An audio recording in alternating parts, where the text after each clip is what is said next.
BJP तो बहुत दूर जाएगी इस बार, अब हमें उड़ने वाली है, ऐसी बात नहीं है। हरियाणा के लोग 10 साल से बहुत परेशान है बीजेपी से।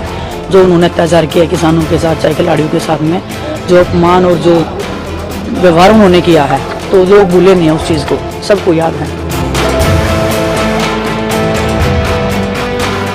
5 अक्टूबर को हरियाणा की सभी 90 विधानसभा सीटों के लिए मतदान हो गए। एग्जिट पोल में कांग्रेस को आगे बताया गया है। सत्ताधारी दल बीजेपी वापसी करती हुई नहीं दिख रही है। अगर एग्जिट पोल के नतीजे सही साबित हुए तो हरियाणा में कांग्रेस 10 साल बाद सरकार बनाएगी। लेकिन इस बीच हरियाणा की कई हॉट सीटों के साथ पहलवान विनेश फोगाट की सीट की भी जोर शोर से चर्चा हो रही है, जहां उनका सीधा मुकाबला बीजेपी के योगेश बैरागी से है। एग्जिट पोल्स के अनुसार कांग्रेस ने विनेश फोगाट को आसान सीट नहीं दी है। पिछले चुनाव में कांग्रेस इस सीट पर तीसरे नंबर पर रही थी। पार्टी को करीब 12% वोट ही मिले थे और जेजेपी के अमरजीत ढांडा इस सीट से चुनाव जीते थे। 2024 के विधानसभा चुनाव में जुलाना सीट पर बम्पर वोटिंग हुई। इसके साथ ही बूथ कैप्चरिंग की खबरें भी सामने आई।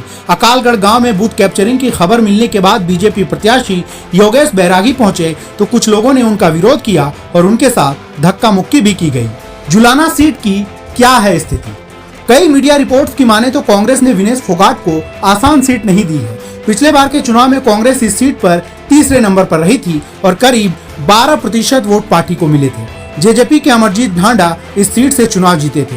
विनेश फोगाट के लिए एक चीज पक्ष में जा सकती है और वो ये कि जेजेपी क्षेत्र में कमजोर पड़ती दिख रही है। जेजेपी के वोटर बीजेपी के विरोध के वोटर थे, तो ऐसे में विनेश के लिए जीत की राह आसान हो सकती है।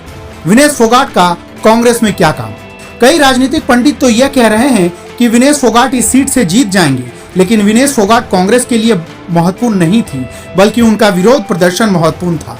इस नैरेटिव ने बीजेपी के खिलाफ काम किया। विनेश फोगाट को कांग्रेस तवज्जो देगी या नहीं, यह चुनाव नतीजे के बाद ही पता चल पाएगा।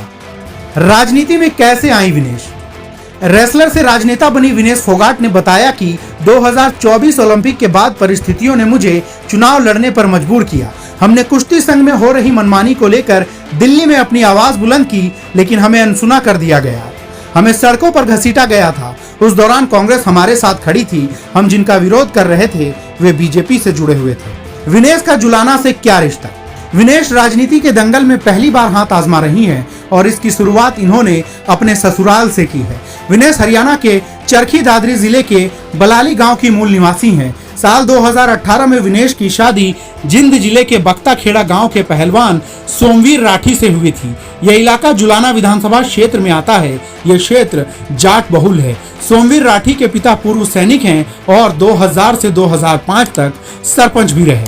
कांग्रेस के खाते में यह सीट आखिरी बार साल 2005 में गई थी।